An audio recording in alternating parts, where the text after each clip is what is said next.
scans in seconds. Well, let's talk about this with Professor Karol Sikora. He's Medical Director of the Rutherford Cancer Centres and joins us. Good afternoon to you, Karol.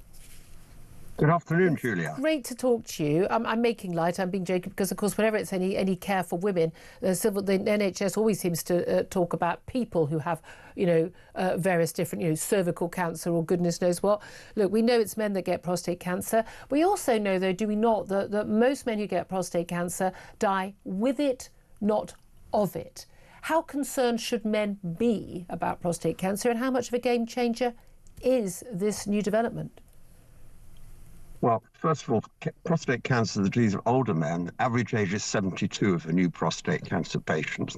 And such men in Britain are very stoic. They just don't want to go to the doctor. Yeah. They have to be bullied by their wives to go and get something sorted out, whether it's prostate or anything else. The other problem is, as men get older, the prostate normally enlarges, making difficulty to pass water, getting up at night to pass water. So they have the symptoms that are ascribed to benign causes. The test is not great. The PSA, prostate-specific antigen blood test, you can read it out in 20 minutes if you have the kit, so there's no problem. There's nothing new about the NHS announcing that. I think the announcement's really about trying to do something quickly for men that have come forward to their GP, come forward to a clinic somewhere, an NHS walk-in centre. You can have the test and we can process it. Yeah. The problem with cancer in the NHS, and the reason that we're behind Europe, even Poland now for many types of cancer in terms of survival, is that we just don't have rapid access to treatment. Yeah. So the target NHS England has, the same Peter Johnson that's quoted in the paper today, the target is 62 days from the diagnosis to treatment, and that's not being met in a third of patients around the hospital. I mean, waiting 2 months for cancer treatment is exactly an abomination anyway, but the fact that a third of people aren't even getting treatment within that time, and I've had a friend with different cancer, with breast cancer, and being sort of terrifyingly relaxed about waiting for her cancer treatment. And I looked up the stats, every 2 weeks that you wait, you've got another 5% risk of dying. I'm like, this is insane. Exactly, and the survival rates show that.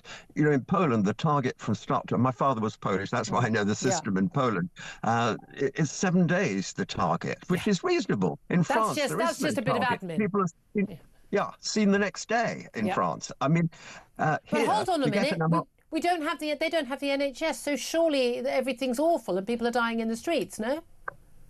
They have a social insurance model, public-private partnerships. It works. If you need an MRI scan, you get one the next day. And I think the problem here is the only way you can get an MRI scan the next day, you have to pay for it. And that's ridiculous. We paid our insurance. We paid for quick service, but whether it's for hips, knees, whatever. And that's the interesting thing, isn't it? Because I know so many family members, rich and poor, who've been paying for operations in recent years, and people who, they are genuinely dipping into their savings to having to pay for scans and things to get themselves just sort of basically bumped up the list to try and find out what on earth is wrong. And more people are doing it. But people say, no, we want a free NHS. It's not free. It's free at the point of need, but it's not free. And people don't realise, if you were paying for your insurance policy, social insurance, that would be something you were paying for. That would, the theory should be certainly your taxes would no longer be needing to pay for it so much. Exactly. And, I'm a heretic about the NHS. It can deliver fantastic care. The cancer care it delivers is fantastic. The people are expert. They're as good as any country in Europe and in the world, in fact. The problem is access. Access to your GP, access to the hospital, access to scans, and to get on the treatment pathway, as we now call it, it's not easy. If you can get to the front of the queue, you're in fantastic position for your cancer. But getting there is a struggle. And, I recommend people, there's no point getting aggressive. That's not going to help you. You have to be assertive and persistent and become a little bit of a troublemaker in a nice sort of way, not an unpleasant troublemaker. Yeah. Using 4-letter words is going to get you closed doors. Well, no, absolutely. I have certainly managed to push appointments sooner than they would otherwise have been, when family members of mine have been given an appointment and gone, oh, well, I'll wait 6 months. And I've called up and said, unfortunately for you, you're now dealing with me.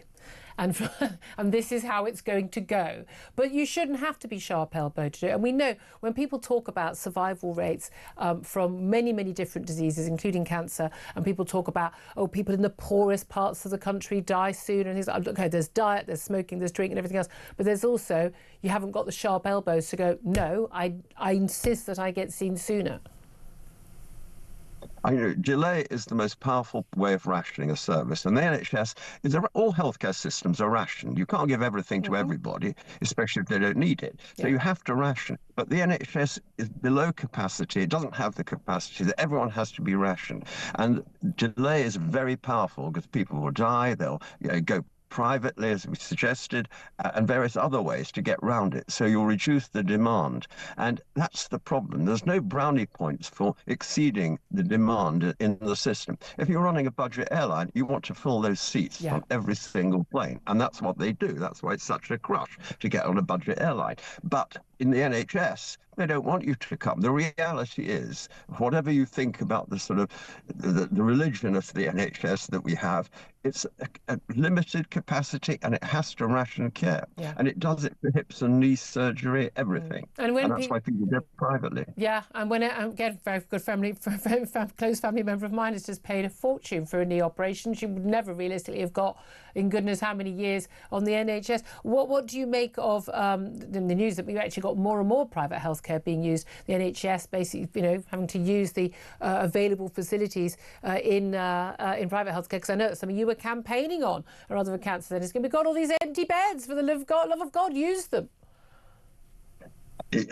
Public-private partnerships are used all over the world, and they work very effectively. We have them in the UK. I mean, the NHS uses it for diagnostic MRI scanners, CT scanners. You see the vans in the car park of many hospitals. I mean, it's ridiculous. They keep coming year after year. You'd think they'd build the capacity within the hospital, but they come back.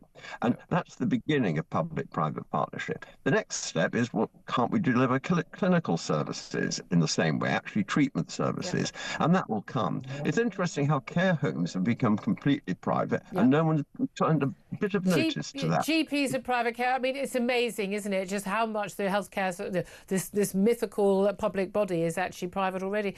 Professor Karol Sikora, always good to talk to you, Medical Director of the Rutherford Cancer Centres. Thank you very much indeed for that. Tom Slater, listening to you, look, 72 is the average age that men are getting diagnosed with prostate cancer. You're quite a few years off that, quite a few decades off that. But it is, it's a serious issue. I mean, we'd have an issue with men not going to the doctor and being nagged by their wives to go and do it.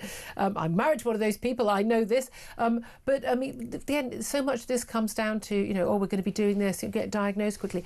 Being diagnosed quickly isn't that much more of a help if you're not even going to get treated within the next 2 months. No, exactly. I think that's one of the reasons why this issue is even more exacerbated in a sense, because you do have, as Karol was talking there, the kind of general sort of stiff upper lip stoicism. I'm all right, I'll get through it. I don't need to go to the doctor mentality that a lot of men have.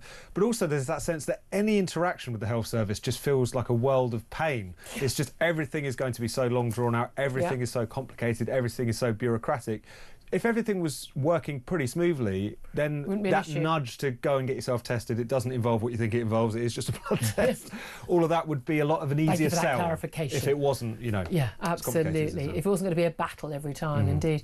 Tom Slater, thank you very much. Up next, we are going to talk about a story that just keeps rumbling on in the background. Yeah, I just made front pages, but it's not necessarily caught the mood of the nation, but that China spy case. Well, there are new developments there. We're going to be talking to the Director of UK-China Transparency, Sam Dunning, about why those new developments, new evidence has emerged that actually we should care very much about. That's up next. This is Talk.